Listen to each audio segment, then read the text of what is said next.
I'm 30. I've made my first million. I have these two beautiful kids. I have this beautiful wife who I adore. And for some strange reason, some inexplicable reason, we have this itch to do something bigger.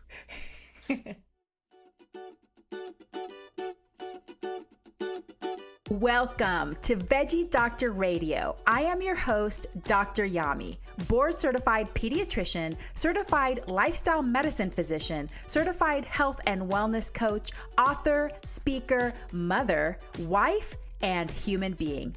I passionately believe in the power of diet, habits, and mindset in sparking and sustaining well-being and joy in our lives.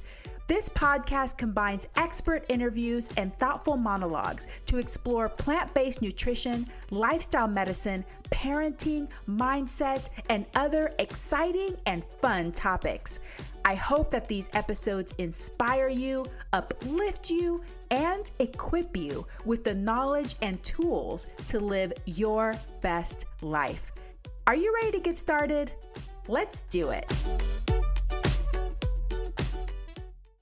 Hello, veggie lover. Do I have a very plantastic episode for you today? I was chatting with Matt de Gruyter, who is the co-founder and CEO of Next Level Burger, an amazing plant-based burger joint. If you haven't already been there, you should definitely go. But this conversation was so inspirational, so empowering. I know you're going to get so much value out of it. So Matt de Gruyter is the co-founder and CEO of Next Level Burger, America's first 100% plant-based burger joint that serves up vegan burgers for a better world in 10 locations coast to coast. Since its start in 2014, Next Level Burger has become a plant-based phenomenon. Matt and his wife and co-founder, Sierra de Gruyter, lead the large-scale national expansion of the brand, adding more cities and more stores every year without losing sight of their passion for serving healthy, sustainably sourced food that drives their commitment to nourishing the people and nurturing the planet. And in this conversation, we talk about his vegan journey. Unfortunately, it started with tragedy, and it's such a sad finishes off with he was able to turn that tragedy into something so inspired and with so much courage. So I just love his story. I love the story of how he started Next Level Burger. You definitely have to listen to this. I think it's so impactful to hear his journey. We also talk about the concepts behind the restaurant, how it's mission driven, and how they determined what the values of the restaurant were going to be, his favorite part of the job and the hardest part of the job. And also I wanted to know whether he's deliberate about connecting his health and well-being to his purpose and his longevity and the longevity of serving his purpose. So we talk about that. He gives us his advice for big dreamers that want to make a big impact. And of course, we hear what he wishes more people knew.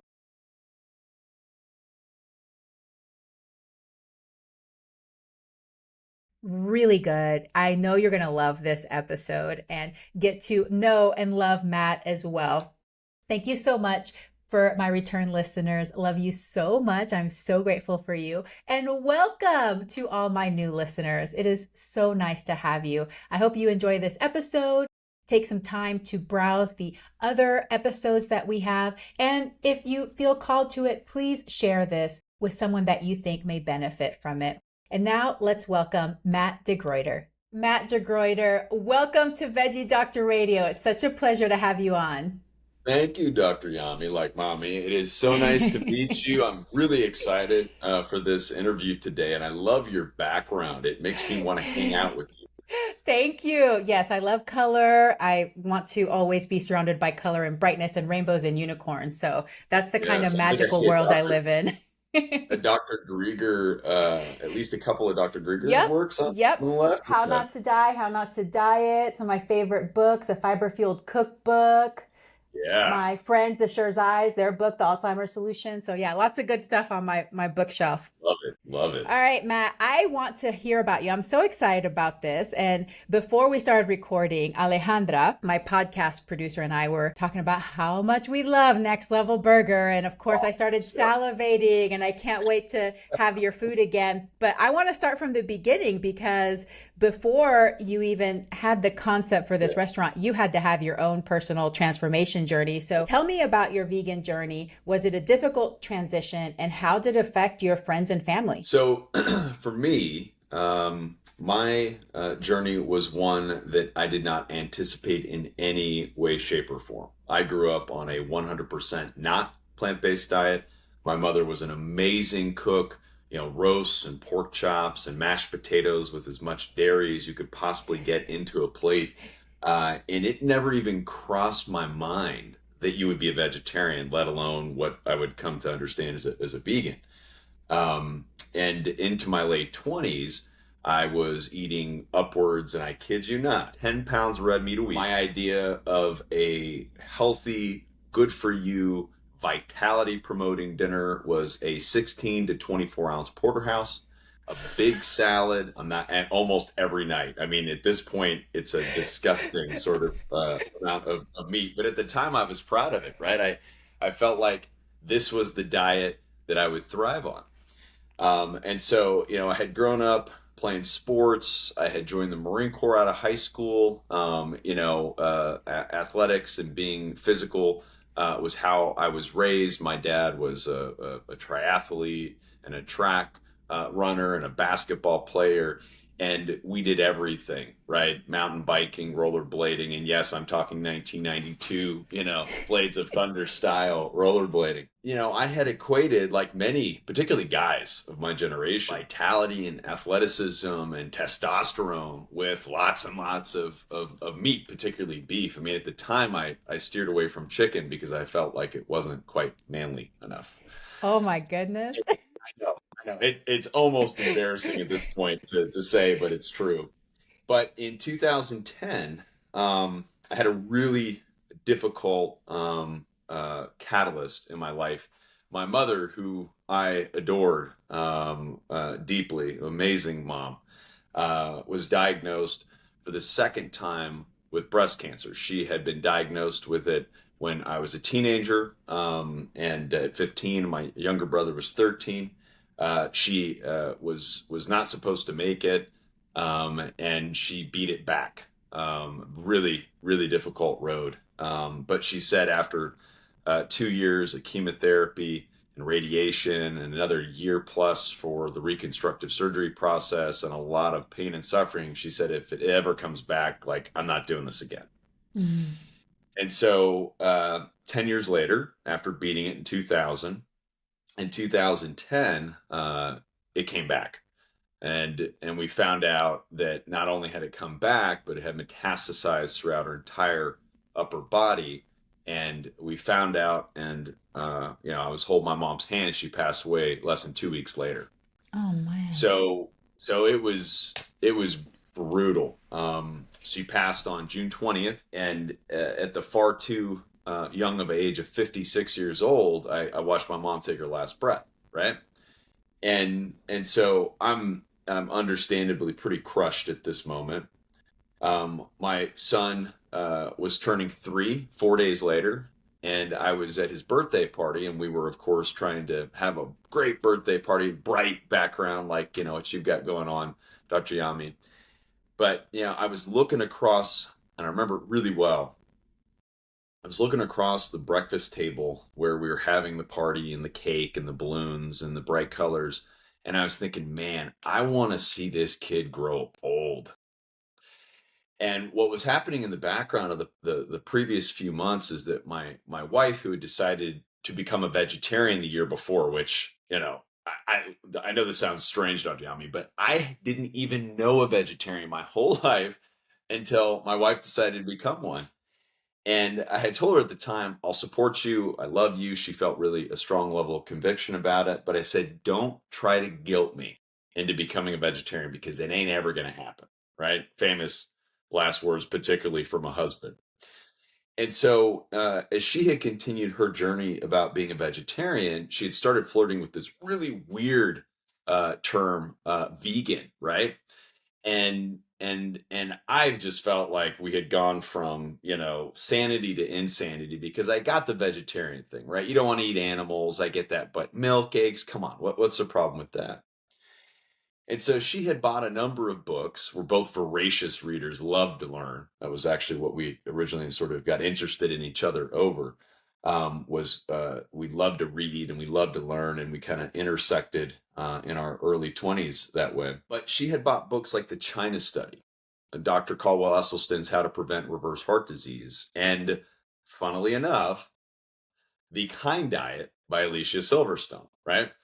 And I made so much fun of her, Dr. Yami. I was like, oh my gosh, you're going to get diet advice from Alicia Silverstone, as if, way harsh tie. I mean, all these, I growing up in the 90s. I mean, if you didn't see Close a few times, I don't know what to say. And so in the wake of my mom's passing, she had left, my wife had left these books just laying around. I started picking up The Kind Diet and flipping through it. And I was like, wow, this is actually interesting. And then she had a really well-cited bibliography. And so I picked up some of the books cited in the bibliography that my wife had purchased. And I start flipping through the China Study and I go, holy smokes.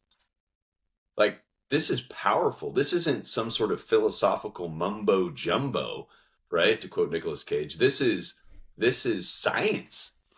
And what I hadn't shared, what I haven't shared yet, is that heart disease and cancer was pretty rampant on my mom's side. Her dad had had 4 heart attacks and 4 open heart surgeries by the time he had made it into his 70s. Actually, just 6 months after my mom passed away, her younger brother, at 48 years old, Dr. Yami, a widowmaker. That was all she wrote. He was gone. And so my poor grandparents had to bury 2 of their 4 children in less than a year. And so what I was waking up to was this reality that maybe a lot of cancer and heart disease isn't just Russian roulette. It's not you just get that round in the chamber or you don't. Maybe we have some control and some influence. And when I was open to that reality, I realized as I continue to read that I was at a crossroads moment. So I could ignore what I was reading and what I was coming to understand, or I could change my 10 pounds of red meat a week diet. And at the time, it was like asking me to do the impossible. And I know that sounds so silly, but every meal, breakfast, lunch, dinner, and every snack in between for me, animal protein was at the center. And so I didn't say anything to my wife because I didn't want her to get excited, but I was like, okay, I'm going to try this for 30 days. I'm just going to try it. And the way that I put it before is it was like asking myself to walk around on my hands for the next 30 days. Like I could do it, but it felt almost impossible. And yet 2 weeks into it, I felt like $1,000,000. At this point, I'm in oil and gas, private equity, so I have a really stressful but lucrative career. And at work, the stress just felt like it was rolling off my back in a different way, which I now understand probably has to do with my cortisol levels, right? I felt lighter and leaner and cleaner. And I now, of course, understand that as I'm, moving away from these super heavy saturated fats and animal proteins in my system, of course, I felt lighter and leaner and cleaner. And then at the gym, I just couldn't believe the difference. I just felt really, really strong. And the endurance was just dramatically more than what I had before. And I was just being on bench press or what have you. And I could just keep going. So after 2 weeks of trying it out, I told my wife, hey, I'm 2 weeks into this 30-day thing. And I basically haven't looked back. And so that process wasn't overnight because I went from eating 10 pounds of red meat a week to plant-based with some fish. And I ate that way for about 3 years. And then in 2014, I went completely vegan. And that's been a long journey, which of course we only have so much time to get into today. But for me, the analogy is an intentional dial that I continue to turn up and really fine tune, which has continued past my vegan journey. Because what most people used to do, and far less so now, is they kind of jump on the vegan bus and go, oh, I'm eating plants, so I'll be fine. You need to do it intentionally, and you need to do it intelligently so that you can live optimally. But for me, that moment was almost the sort of matrix moment of red pill or blue pill. And frankly, Next Level Burger probably would not exist if we hadn't walked down that path of the unknown into this sort of plant-based journey. Oh, goodness. What a journey. I got chills when you were talking about being at your son's birthday party.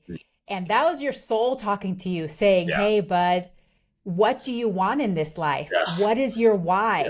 Yeah. And your why is like, I want to stay around. I want to enjoy this. I want to be there for my family. And that's a really important and really strong why that was prompted by seeing your mom and your uncle die far too early, far too young, So even though it was such a huge tragedy that's still causing you pain and suffering, there's some gifts there too, like a message, like how do I want to take my habits and behaviors, the things I can control, to give myself a chance to enjoy this life on this earth even longer. That's so, so powerful. Thank you so much for sharing that with us. I think you're a pediatrician. And so there is the sort of elemental connection of one generation to the next, and then that generation to the following generation as we look to our kids. And what a powerful why. Yes. And I remember that moment so clearly, and I think it'll be with me to my dying day, hopefully after, post 100, healthy at 100, if I can get there. And I think if we spent more time reflecting on that why as a species, we'd be in a better place. And I think we will, whether it's climate change or it's health, and maybe we can talk about some of that later on. If we spent more time thinking that way, I think we live on a better planet, doing a better job as stewards of this amazing gift we've been given that is life. Yeah. But it definitely took courage, because just like you were saying, you were like, this feels nearly impossible to me. Like, I've been eating 10 pounds of red meat for a long time. Like, yes. How am I even going to do this? And so It did take that courage. It took that willingness to be uncomfortable.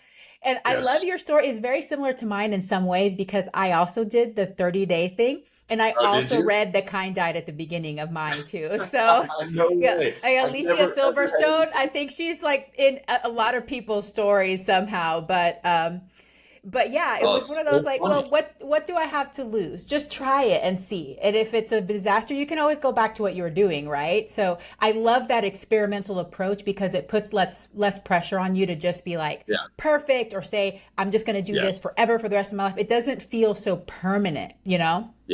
Yes. So absolutely. How long ago was that moment for you? About 12 years. It'll be 12 years next month. Almost the exact time. Yeah. So, wow. So mine would have been 2010. So like you're 2011. So I mean, that zeitgeist was percolating. Yeah. All right. So then tell me, how did Next Level Burger come about? You were saying that you were working in oil and gas, making lots of money, which sounds great. Yes.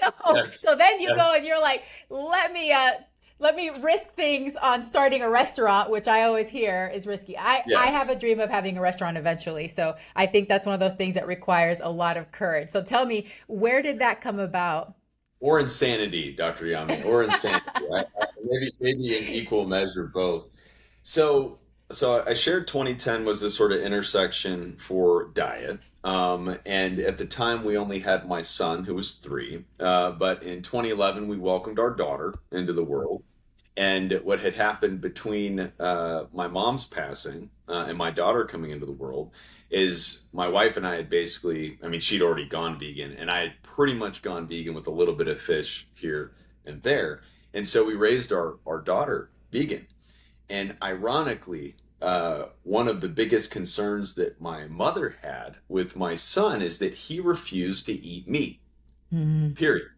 She would make these amazing roast chicken dinners, blend them into the most amazing organic, because my mom was into organics before it was cool, organic baby food. And then, the grand moment where she would take the spoon of the chicken and he'd just spit it out. And so, he insisted on being a vegetarian basically as soon as he was able to, eat solid foods.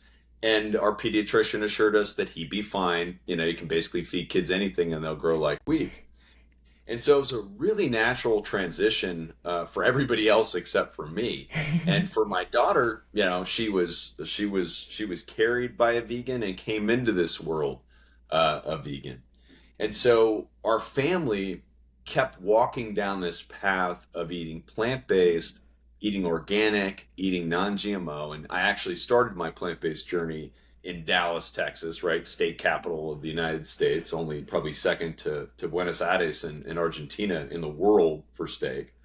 And we had relocated to Laguna Niguel, where I'd opened up a branch office for my company in Newport Beach, and we had kind of hit the apex of the classic American dream. We had a beautiful home in Laguna Niguel. I drove my dream car from high school, which was a BMW M3, screaming, high revving V8. And I wore Versace suits to work. And, weekends consisted of cutting out of the office at 2, getting the family, grabbing a great bite to eat and then going to the beach. I mean, it was awesome. And so, I'm 30. I've made my first million. I have these two beautiful kids. I have this beautiful wife, who I adore. And for some strange reason, some inexplicable reason, we have this itch to do something bigger. And at the time, and I had when I was in the Marine Corps, I'd read a book called Good to Great by Jim Collins, right? Most people in business have either heard of it or pretend like they've read it. A few people have read the whole thing. And I remember falling in love with the idea, much like you brought up of owning a restaurant. Like at some point that seeded in your mind, right? And the idea of starting my own business seeded when I was 19 and I was reading this book, and I still remember the moment. And so I wasn't sure what that business was going to be, but as my wife and I'm 30, she's 29 at the time, it's 2013, we're thinking about different ways that we could have a bigger impact than me just making a bunch of money and our donations to charitable causes and living our lives the way that we live our lives, right? As consciously as possible. And so we had a few ideas. We had this idea for a water company, but my wife kept coming back to this absolutely insane idea that maybe we should start a plant-based burger restaurant. And to give her credit where credit's due, she brought it up in 2010, and I said, "Are you insane? There is no way I'm jumping out of the oil and gas business into the only riskier business on the planet, probably, right? Which is the restaurant business." But in our move to Southern California, and as much as we loved native foods and we loved Veggie Grill, we felt like there was something missing in the commitments to organics and non-GMO. And that, boy, if we could take what meant so much to our family of plant-based ingredients, organic veggies, non-GMO across the board, and we could wrap up what had been so powerful for us as a family into a burger joint, could that be something other people could get excited about? And so in 2013, on what was my last business trip to Las Vegas, we had this conversation. I went to the airport. I spent the weekend at this investment conference, had all these stars align over the 2 or 3 days I was there. It was just strange. And I came back and it was May of 13, and I said, "All right, babe, let's take a real look at doing this." And so 2 months later, I resigned my position as EVP of my firm. We put the house on the market, and we headed to the Pacific Northwest from Southern California to basically stake out the PNW to build America's first vegan burger joint, Next Level Burger. And less than let's see here, would have been the last day of July of 2013, and we opened up our very first proof of concept Next Level Burger that following July. So it was less than a year later. And Wow. the craziness really began. Incredible. I love that you picked the Pacific Northwest because I think it's the best part of the country. A little biased, but that's so, so, so amazing. And so I just would love to hear your wife's reaction when you came back and you were like, all right, let's do this. Was she like all in, or then did she get scared? That's a really good question that no one has ever asked me before. I think we were both tantalized by the prospect of aligning our sort of I mean we had found something that we it was I mean not quite fountain of youth, right? But we had found something that we were excited about and wanted to share with the world. And we did that in our own little ways.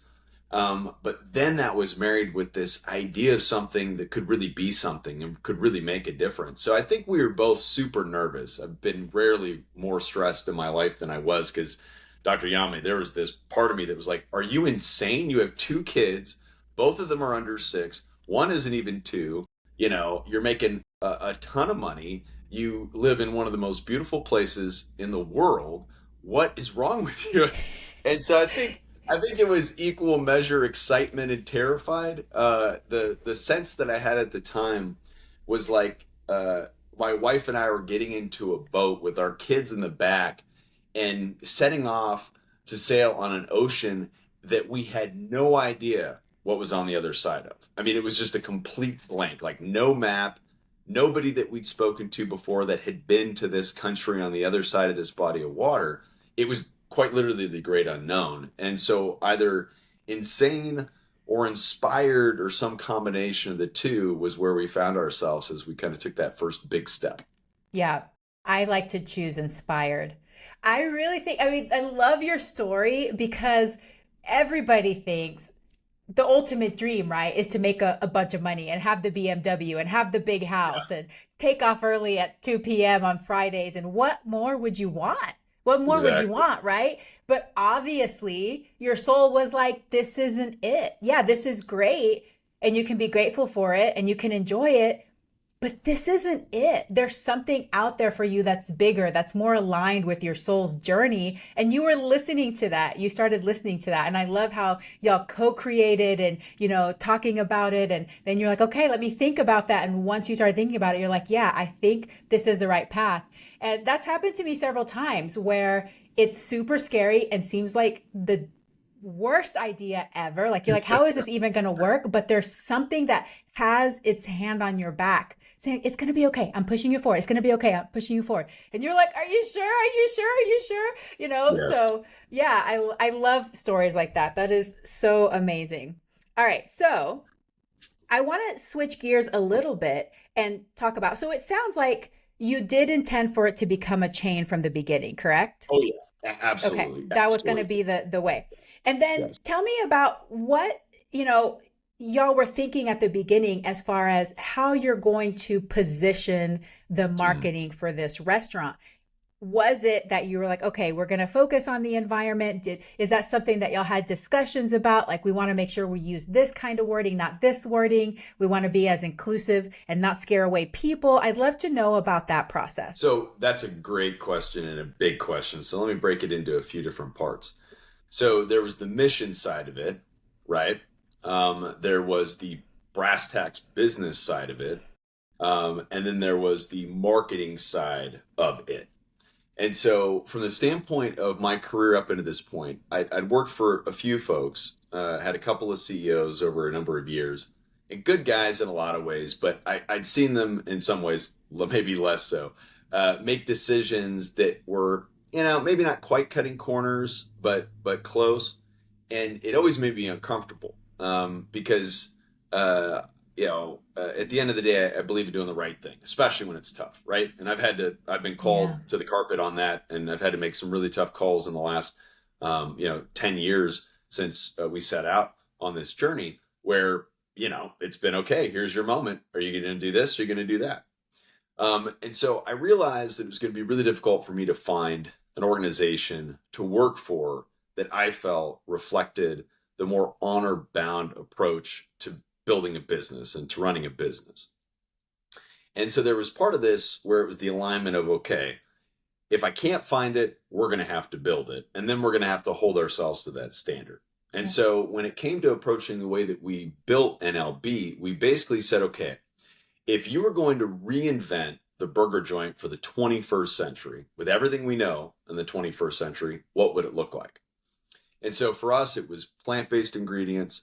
It was for all the reasons, right? And we'll probably talk about some of those later on. But what's talked about even now, far less than it should be, in my humble opinion, is organics. I think that it's absolutely asinine that we still have such a fraction of our total farming that is organic, even though it's grown so much in the last many years. No, I don't see anybody pull out the bottle of Roundup, right, at a restaurant to spritz their salad as a vinaigrette, because it would be insane. Yet that's what 99% of our crops are doused with, or some version of that. And it's time that we take a more stewardship oriented approach to how we raise food on this planet. So we said, okay, organic produce across the board. And then for us, this is a debate.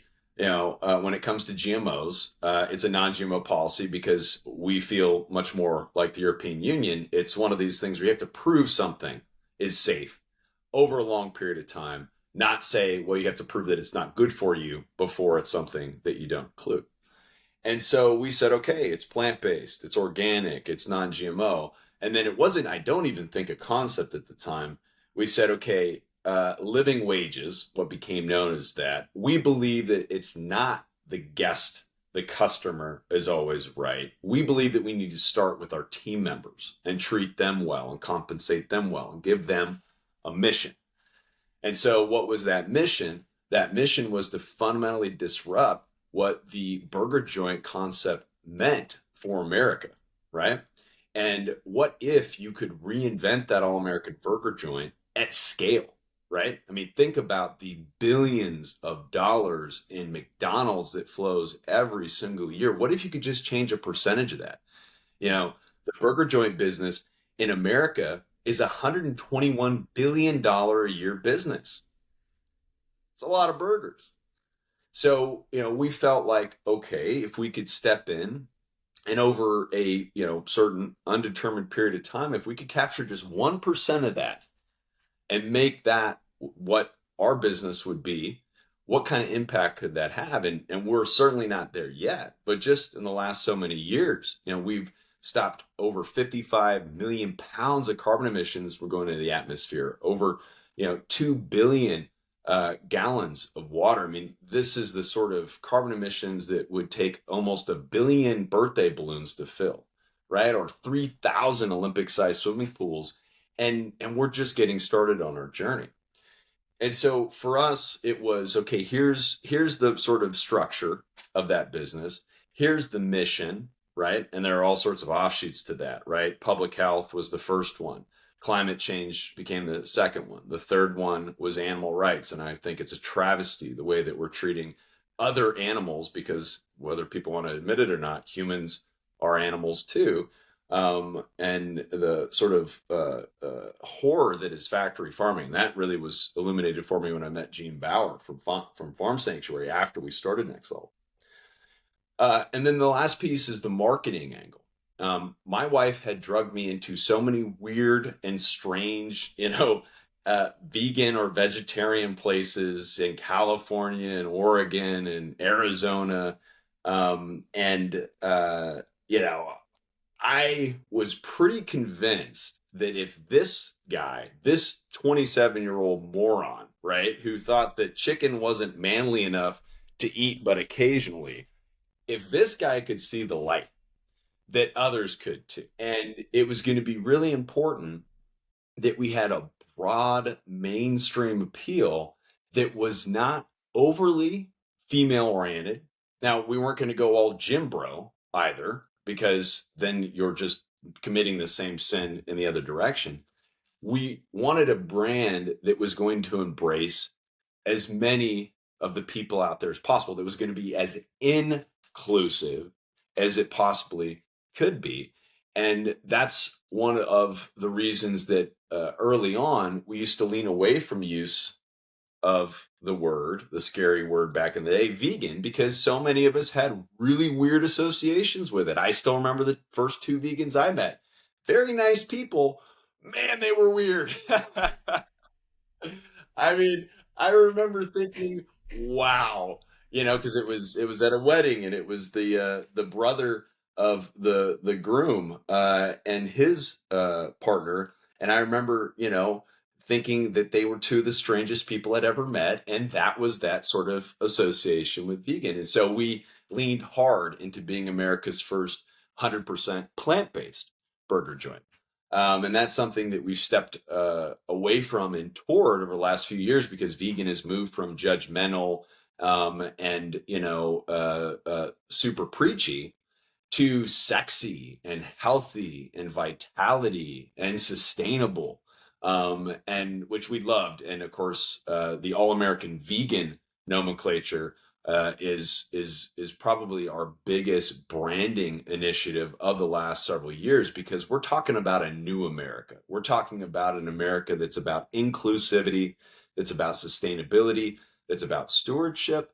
And I think while there is, and I won't get too far afield here, so I'll leave this short but sweet, while there's some big question marks on the future of America, I think we're going to figure it out. But we're not going to figure it out operating like it's the 20th century. We're going to figure it out like it's the 21st century. I love that. And I love this drive towards conscious entrepreneurship too, because I think, it's one of those things that you just kind of think about the old days. You're just going to go in there, you're going to hustle, you're going to, whatever you need to do, backstab, whatever you need to do to just make millions and millions and millions of dollars. But what's really cool now is that, it is more of a challenge to be a conscious entrepreneur and to think about these things and do it right the first way. But it means that you are thoughtful. It means that you're being intelligent. It means that you're up for that challenge. Like I always say that I'm not a raw vegan myself, but I always say that being like a raw vegan chef, like you have to be a super smart, savvy chef, because you have to be super creative. And that's what it's like to be a conscious entrepreneur as well. Like you have to be able to think about all these moving pieces. Like we want to have a good business that's profitable, obviously, but we also want to pay our employees and treat them well and make sure that they feel and live this mission of the restaurant too. And those are all such important pieces. So that's really great. I love that. Well, what would you say is the favorite part of your job, and what is the hardest thing right now? Okay, so great question. There are two aspects to the favorite part of my job. So my kids are now 15, my son's almost 16, and my daughter's 11. And they've watched Sierra and I on this insane journey since basically as far back as they can just about remember. For sure, my daughter, my son, again, he was like 5.5. And the it's not the pride, though that's a word that comes to the surface, doesn't capture it. The sort of soul felt satisfaction that our kids have watched their mom and dad pour blood and sweat and tears and a lot of money into what they believe in the world, right? And the fact that the two biggest fans for Next Level Burger are the ones that live in our house, our son, our daughter, is more deeply satisfying and almost tear-jerking for me than I can quite capture or articulate into words. And so I think on the sort of personal side of things, that's probably my favorite. On the business side of things, my favorite aspect of NLB, and this might surprise some people, isn't even necessarily our guests, as much as I love our guests and our communities, but it's our team members.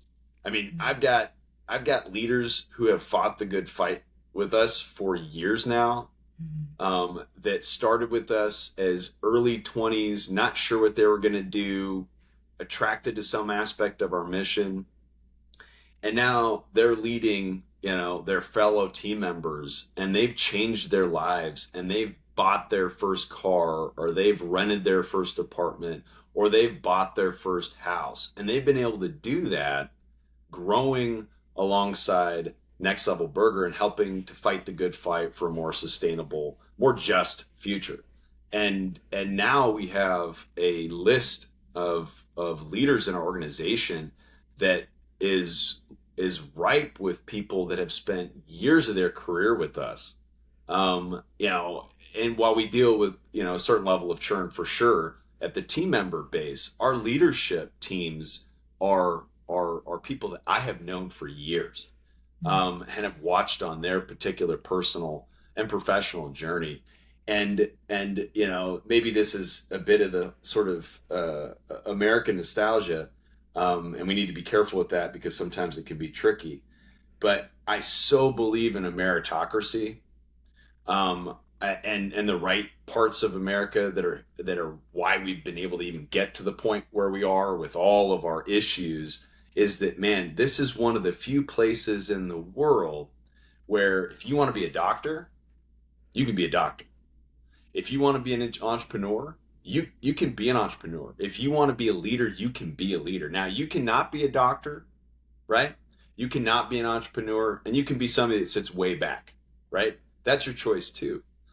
But if you want it, and if you're willing to go through what it takes to become that doctor, to become that successful entrepreneur, or what have you, to be that leader, it's there. And to be able to help facilitate that journey for others, and to watch the growth that happens in the uncomfortability, in the difficult moments. Particularly, we don't grow in the high fives we won, we grow in those difficult moments.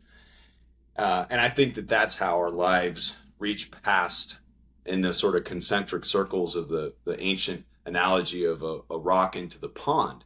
That's how we magnify our impact far past our own lives. I mean, that's the magic of the human species, whether it's the writing in books, or it's the digital ink on the web pages, or it's even more importantly, our relationships. We can reach into generations to come through the people that we interact with. And that for me is the most satisfying, the most exciting, the most fulfilling. And then the toughest part of the job, I think the toughest part of the job is the fact that whenever you're on the right side of history, you're going uphill. And man, that's tough, because you wake up to the fact that 99% of the animal protein served in restaurants today, with everything we know about factory farming, and even more so climate change, it's still the way it was, right? At 99% of restaurants out there. New York City, starting yesterday, looks like something out of a movie, right? With the smoke that has moved down from Canada. And people are scratching their heads going, well, that's weird. And we're just watching climate change remind us of its presence, and yet we're spewing more carbon dioxide and methane into the air than we ever have. Yeah. I think I saw something the other day, it's like 40 billion tons a year. And so I think that the toughest part is that when you've tasted, right, or you've seen, or you now know that there's a better path, realizing that we have so far to go is tough, right? And that brings me back, Stoic philosophy is something I've gotten into in the last many years. And you mentioned this earlier, Dr. Yami, of focusing on what you can control and focusing on what you can influence, and then letting go to either God or the universe, fate, whatever your personal belief system is, the rest, because otherwise you're just going to drive yourself mad. And so every time I scroll past, that news article about this aspect of climate change, or I see another thing about the as a pediatrician, I'm sure this is where you could just absolutely go on and on and on. The current health crisis in America, whether it's obesity or diabetes, cancer, heart disease, all these things that are such a reflection of our daily choices and our collective choices in the way that we interact with the world. So that can be tough, because if you stare at it all in one felt swoop, it can be overwhelming. But you come back to the sort of starfish analogy of the kid that stumbles on the starfish, at a beach after a big storm surge, and there are all these starfish on the beach, and that kid's picking one starfish up after the other and putting them back in the ocean. And of course the adult walks by and says, "What are you doing? You're crazy. You can't save all these starfish." What's the difference? What kind of meaning, what kind of difference are you making here? And, the kid picks up the starfish and puts another one in the ocean, says it matters to that one, and just keeps going. And so I think that from the standpoint of understanding that we have so much work left to do, and that like every time we've been on the right side of history. And I mean, and I'll limit it to this country, right? I'm reading a book about Abraham Lincoln right now. I'm a voracious reader, and I've read many books, but this book is breathtaking in the sense that it gets into the nitty gritty and the fight for the emancipation of the slaves in the United States of America. You just can't believe until you get into it. You just can't believe it. And we saw this for women's suffrage. We saw it for women's rights. We saw it for the LGBTQ IA plus community. We still see these things to this day. These aren't problems that we've solved. And, a lot of the time, the people that have fought that good fight, like Martin Luther King, they had to sacrifice their very lives to push it forward. And of course, many others laid down their lives right next to him, both in absolute sense and in the sense of the suffering and the pain they had to go through. And so, yeah, it's a lot easier in this world to sit back, try to get rich by hook or crook, drive a fast car, and, ignore everything else that's going on. But if you're somebody that sees the problem, acknowledges the problem, whatever that problem is, if you have an inkling as to what the solution can be, and you're willing to pour the blood and the sweat and the tears to lay down the sacrifice, man, there are a few, I think, grander ways to spend your life and the currency of it than to trying to move the world in the right direction. And of course, speaking of Martin Luther King, one of my favorite paraphrasings and quotes from him is, the moral arc of the universe is long, but it bends towards justice. And man, you're either leaning on that thing or you're not in this world. And I hope that I can always say that I leaned as hard as I possibly could, and that us as an organization, we put our everything into it. Yeah. Ah, so powerful.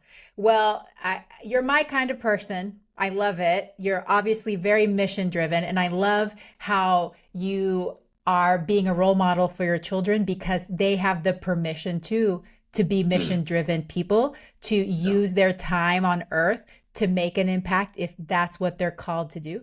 Everybody has a different path. Some people just they don't get that feel that calling, or they're too afraid to ever follow the calling, but you had the courage to do it. So that brings me to something I'm really curious. I think I know the answer because you referred to it earlier, but do you connect your health and well-being to your purpose?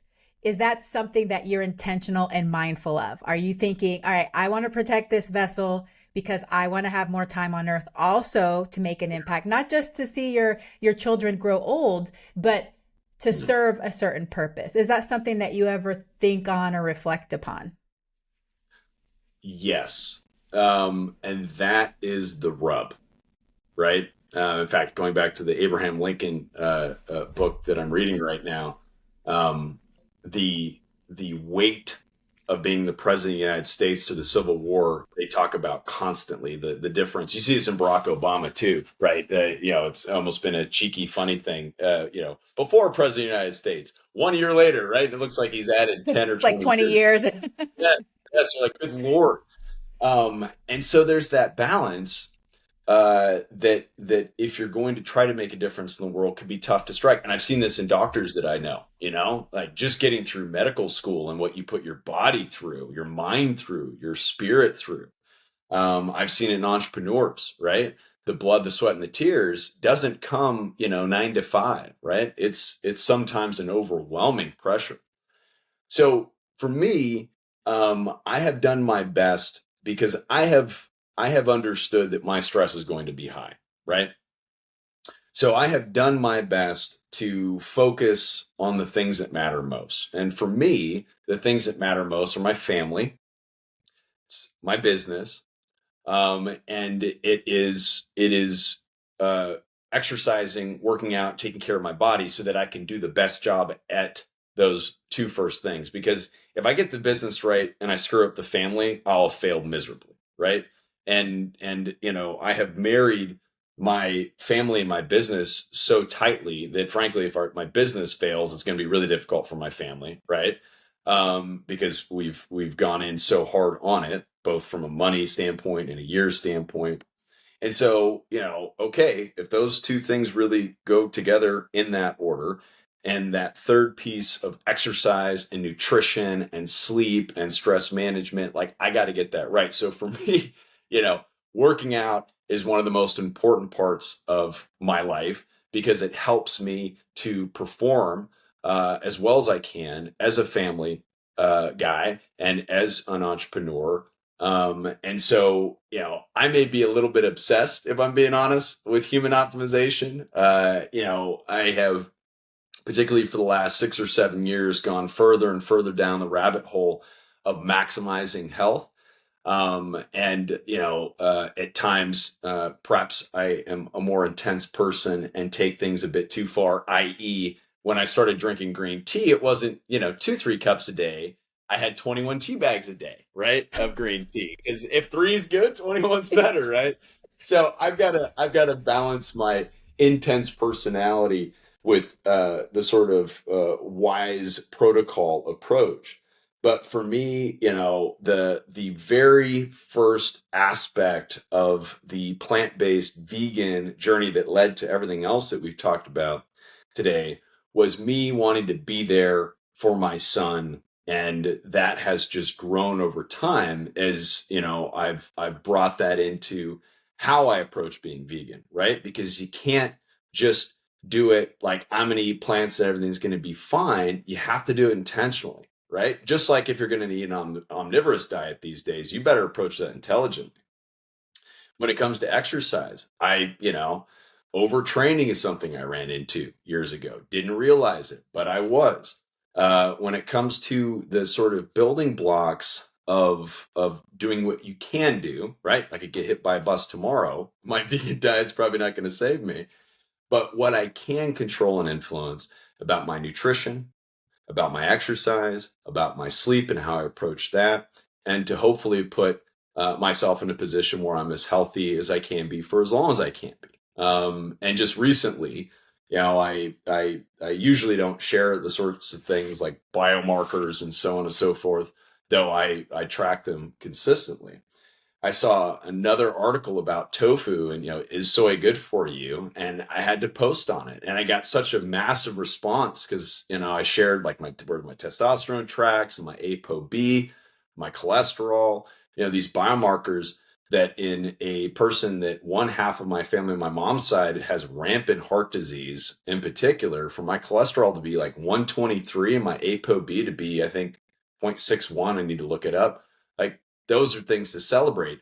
And they are because I started walking a path that has hopefully become more intelligent over time of eating more healthily and approaching with the wisdom that the 21st century has granted us my day to day completely differently than I grew up with as a paradigm or that I would have been able to approach even 20 years ago. And so trying to bring all of that into alignment, what I do for a living, what kind of family man I am or I'm not, and my approach to the way that I hopefully set myself up to be as good at those things as I possibly can be. I love that. That's so amazing. I actually read that article that you wrote about the soy. It was shortly before I taught a men's class here at my practice. And during the class, I also demonstrated some recipes and I intentionally put in a tofu recipe because we know that there's evidence that shows that men who consume more whole soy products, it decreases the risk of prostate cancer. It can protect them from prostate cancer. And of course, that's like the opposite mentality we have about soy, right? And one of the gentlemen in the class, he had never had tofu before. He was a little scared. I made like a Southwest tofu scramble. It was delicious. And I could just see, I made these little tacos, breakfast tacos, very man. I was trying to make it very manly, burgers and tacos and stuff like that.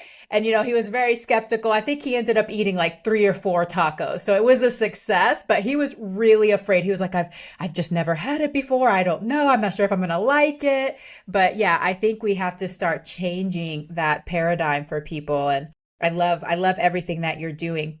Do you have any advice for big dreamers out there that want to make a big impact in this space, especially like the plant-based, protecting the planet, all of those things? Oh, that's a good question. I think if I were to give somebody shorthand advice, and again, I started my journey, this entrepreneurial journey, what would have been 10 years ago last month. So May of 13 is when we really started the journey and hit the sort of ejection button at the end of July. So coming up on 10 years since I officially set out on the journey.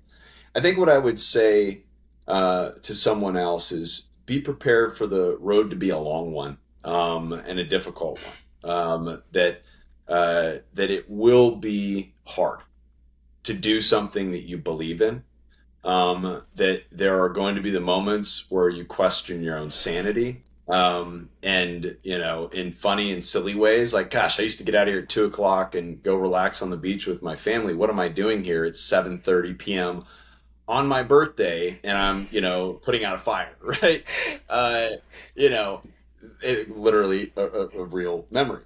My wife's looking at me like, it's your birthday. It's almost 8 o'clock at night. Why are you still working? So I think that's why if you're going to pick something that you truly care about. Because if you want to be a doctor because you want to help people, then the pain and the suffering of medical school is worth it. If you don't really care, or it's just because mom or dad wanted you to be a doctor, is it worth it? I don't know. And I think that we have this unbelievable moment in time where we're pretty much the first generation, maybe our parents in some cases, that we have the autonomy to choose to do something with our lives that we believe in and that matters. Because before that, you basically just did what put food on the table, right? And you hoped you had a bed to lay in at night and enough food in the pantry, and like that was most of humanity's history. And so with this great and amazing moment in time comes the responsibility of, okay, what are you going to do? And so as you pick your path or your paths, because of course, quite often our lives are full of paths, not a path, just, my advice is pick something that you in your bones, your soul, believe is the right thing, whether that's, the food system or it's health or it's, the environmental crisis that we're staring down the barrel of right now. The good news of the most important point in human history is there are all sorts of amazing causes and opportunities that one can take up. Just make sure you believe in the thing. Yeah. And you just like you said, there's plenty of causes and there's no one cause that's better or worse than the other. We need people for all the causes. And Yes. so I agree. Just like you were saying before, I am so grateful to live in the United States of America, and I get to play. I get to play as an entrepreneur and as a business owner. And I agree. There's times where I'm just like, I want to quit. Yeah. What am I doing? But I think that's normal. Same goes to marriage, right? Sometimes we're just like, why am I with this person? But you have a contract, right? So you stay with them, and then eventually you're like, I actually kind of like you. I'll stick with you, So same concept. Yes. It's so funny. On Sunday, I grabbed my, so I live, or HQ is in Bend, Oregon, which is like a Shangri-La of outdoor sort of mountains and hiking and biking and kayaking and stand-up paddleboarding and all that good stuff. On Sunday, my wife and my daughter, big into Girl Scouts, they're a couple of badasses. And so they had an overnight on Saturday, and Sunday morning I got up and I grabbed my stand-up paddleboard and I headed up into the mountains for the first time this season. And it was almost a spiritual sort of couple of hours, because it was just, there was almost nobody else up there. It was 70 degrees, the sun was shining, and it was just picture perfect. And I was just reflecting on all the things that I'm thankful for. And then on Sunday night, my family was driving me more crazy, particularly my two kids, than I could possibly believe. And I just laughed because I was like, this morning I felt like the richest man on the planet. And tonight I feel like pulling my hair out as we're trying to get everybody to bed. And so whether it's marriage or it's parenting or it's entrepreneurship, understanding that that sort of hair pulling out moment is going to happen all the time because long-term commitments require it. And yet your kids are worth it. Your spouse hopefully is worth it. What you choose to do in your life from a professional pursuit perspective hopefully is worth it.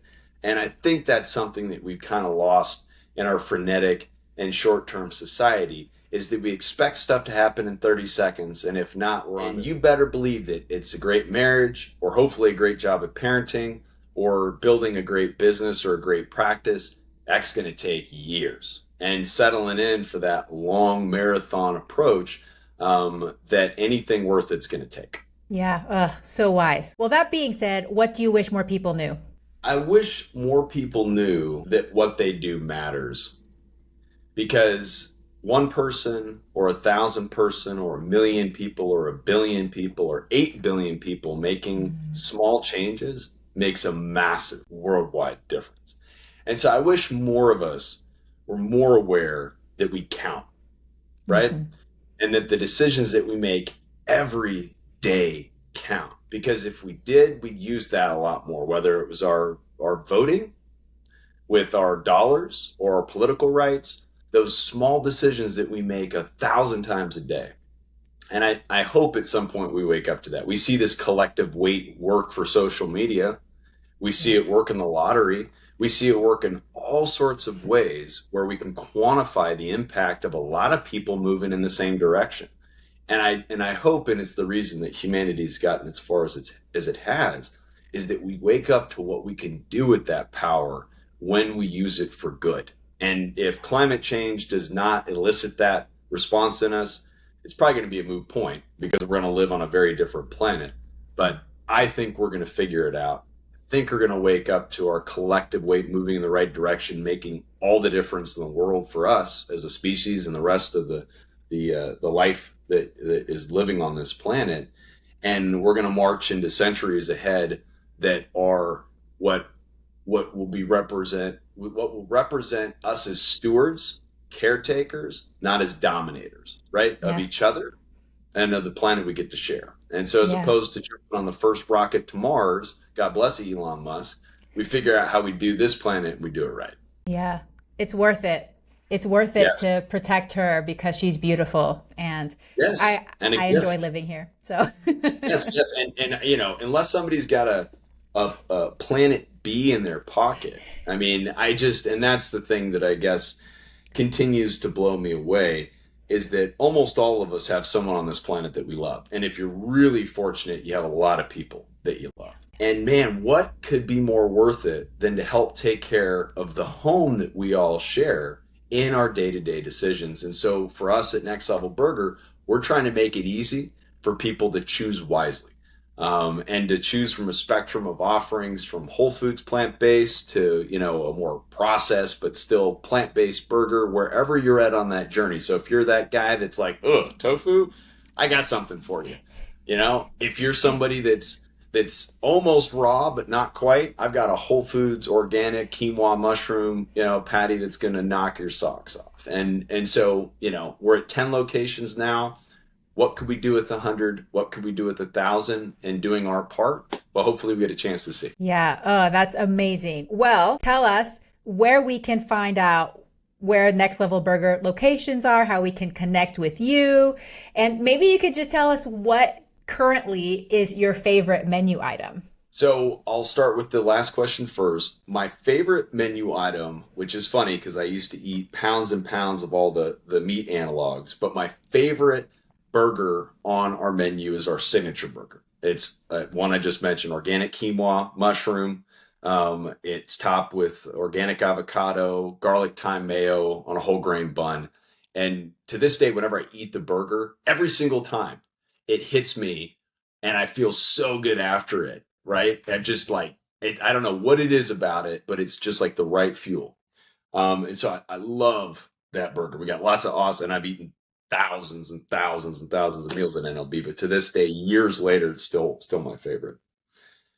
From the standpoint of finding Next Level Burger, as I said, we have 10 locations, coast to coast. We're now in 8 cities, 6 states, 3 time zones, from, Portland to Seattle, to California, New York, Denver, Austin, Texas. You can go to nextlevelburger.com and find the closest one near you. And then you can check us out, of course, on all the social medias, at nextlevelburger.com, or Next Level Burger. And then for me, I'm also on there, though. I've got a little following, is the Vegan Huck Finn, which is a whole nother story. My nickname in high school was Huck, which is, again, would be a hilarious 30-minute rabbit trail. But I made my last name is a doozy because it's Dutch. So I made my email really, really easy. It's just MATT at nextlevelburger.com, Matt at nextlevelburger.com. So if anybody has any questions, or if I can help point anybody in a particular direction, please don't hesitate. Goodness, that's amazing. And I will attest to that. The food is fabulous. And, when you go to a quote fast food joint, you kind of expect the food to taste and feel a little bit cheaper, You just have this expectation. It's not, but y'all's food tastes so good, and it feels like it's just so satisfying. Like the portions are good and everything is so delicious. Like literally my mouth is watering right now. Like I think last time we were there, we had one of the loaded fries too. Yes. And when the amount came out, I was like, whoa. And we were just all digging in and just loving it. It was a really, really great meal. One thing I'll throw in there, because you just brought that up, is that when it came to that reinvention of the American burger joint, we wanted to step right past that fast food, because you can make vegan fast food, and while it's better for the planet, for the animals that didn't go into it, there's a real sort of argument that, it's not very good for you, or at least is neutral. But for us, we wanted to give people the opportunity to eat and eat well. And you will find, no restaurant on this planet that has more top shelf organic ingredients than we do. And that comes through in the food. I mean, if you want to make a phenomenal apple pie, find some phenomenal organic apples, not the cheap stuff off the shelf, at the bottom of the barrel. And so that's true for everything that we make, from our organic American grown potatoes to the organic quinoa and organic mushrooms that go into that signature patty that I mentioned. Like, we really think the quality matters in everything, because if you get those small details right, that big macro zoomed up picture should look real, real good and taste really good too. Yeah, well, it definitely shows. This has been great, Matt. If you could just leave us with your top 3 tips for someone that wants to reduce their meat consumption before we part ways, that would be fantastic. Absolutely. The first, I'll come back to what I already said and say that what you do makes a difference. Acknowledge that. That's the first tip. So my decisions make a difference. Okay? Because if you don't have that autonomy, if you don't take that ownership, then nothing you do matters, and anything that follows thereafter is accidental at best. Okay?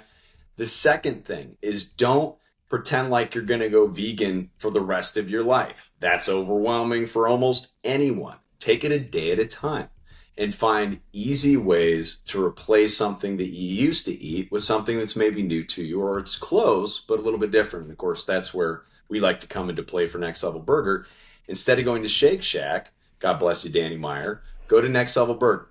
Get anything on our menu, the naughtiest thing on there, because you're still taking a step in the right direction. Most people don't know, but every time you eat a plant-based meal, you're reducing the carbon emissions associated with that meal by 50%, sometimes up to 90%. So Just those individual ingredients in those individual meals can make a difference. If you switch up the whole meal with a plant-based alternative, you're dramatically increasing that impact. And I think the last piece I would say to people, the third element, so first one is own the fact that you can make a difference. 2 is look for the small incremental changes, not the binary on or off, black or white. And then the last piece of it is understand it's a journey, right? And to take your time with it and to explore, like any great relationship or great hobby, like explore. Because what you'll find, if you're anything like me, is you start to explore that journey. Like the fella you mentioned eating the tofu tacos at the talk you gave, is you just opened his whole world, right? I realized that my diet at 27 was mind-numbing. I ate the same damn thing every single day, spiced the same darn way almost every single day. And, this doesn't even get into what eating in a diverse way does, Dr. Will Bolsevitz, for your biome and how important your biome is for your health. So, if we approach life as a grand adventure, I think we're going to, yes, have more uncomfortable moments, right? Adventures are inherently full of scary, tension-filled moments, but it's going to be an adventure. And I think so many of us, are dying against the backdrop of the mind-numbing sort of day in and day out. So, go after that adventure. See where it takes you, whether it's in working out or eating, and own the fact that you are the sort of main actor in your life. So do something with it. I love it. Matt de Gruyter, you are the co-founder of Next Level Burger. So inspirational. It's been such a pleasure to talk with you today and get to know you. I really appreciate all that you're doing. Thank you for having the courage to start this restaurant and to be a mission-driven person. I really appreciate that. And I hope that you have a very plantastic day. Oh, right back at you, Dr. Yami. This was so much fun. I thought it was going to be fun when I saw your background, but it was still even more fun than I could have anticipated. I really enjoyed today's conversation. So thank you for the amazing questions. Hey, veggie lover. I hope that you loved today's episode. Will you take a second and do me a huge favor? Please subscribe to my podcast so that you never miss an episode. You're the reason I'm here, and I want to share it all with you. Thank you for listening, and have a plantastic day.